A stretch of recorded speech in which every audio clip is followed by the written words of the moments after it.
Israel के प्रधानमंत्री Benjamin Netanyahu ने दावा किया है कि इजरायल के बिना मिडिल ईस्ट ध्वस्त हो जाएगा। उन्होंने कहा है कि ईरान में एक ऐसा खतरा उभर कर सामने आया है जो अपने चरम पर मौजूद अरब वाले खतरे से कम शक्तिशाली नहीं है, बल्कि शायद उससे भी बहुत बड़ा है, जिसने हमें खतरा पहुंचाया था और अब भी पहुंचाता है।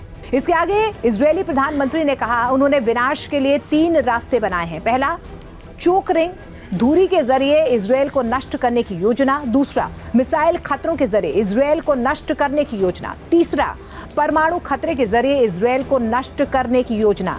ये एकमात्र वजह नहीं है कि वे हमें नष्ट करना चाहते हैं और हम उनका मुख्य लक्ष्य नहीं है, लेकिन अपने मुख्य लक्ष्यों को हासिल करने के लिए उन्हें हमें खत्म करना होगा। आप इजरायल को नष्ट किए बिना मिडिल ईस्ट पर जीत हासिल नहीं कर सकते हैं। अगर इजरायल का वजूद खत्म हो जाता है तो मिडिल ईस्ट तुरंत ढह जाएगा।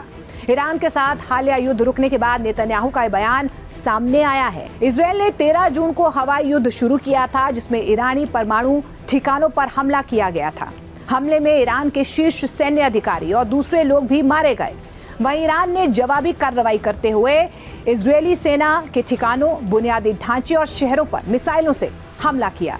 हालांकि युद्ध विराम के बाद ईरान और इजरायल दोनों ने जीत का दावा किया। ईरानी supreme leader Ayatollah Ali Khamenei ने इजरायल और अमेरिका के खिलाफ जीत का दावा करते हुए ईरानियों को बधाई दी है। उन्होंने कहा कि अमेरिकी शासन ने सीधे युद्ध में प्रवेश किया क्योंकि उसे लगा कि अगर वो ऐसा नहीं करता तो इजरायली शासन पूरी तरह से तबाह हो जाएगा।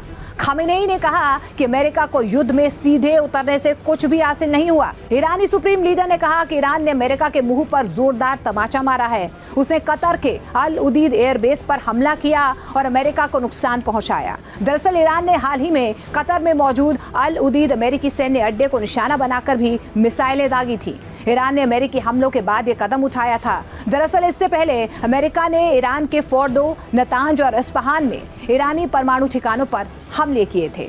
वहीं अमेरिकी राष्ट्रपति डोनाल्ड ट्रंप ने ईरानी हमलों पर बहुत बड़ा तंज कसा है। उन्होंने कहा और दावा किया कि ईरान की प्रतिक्रिया बहुत कमजोर थी। ट्रंप ने कहा कि तेहरान की ओर से 14 मिसाइलें दागी गई, जिनमें से 13 को मार गिराया गया, जबकि 1 को छोड़ दिया गया क्योंकि वो गैर खतरनाक दिशा में जा रही थी। उधर युद्ध विराम पर सहमति जताते हुए इजरायल ने दावा किया था कि उसने ईरान के खिलाफ अपने अभियान के मकसदों को हासिल कर लिया है।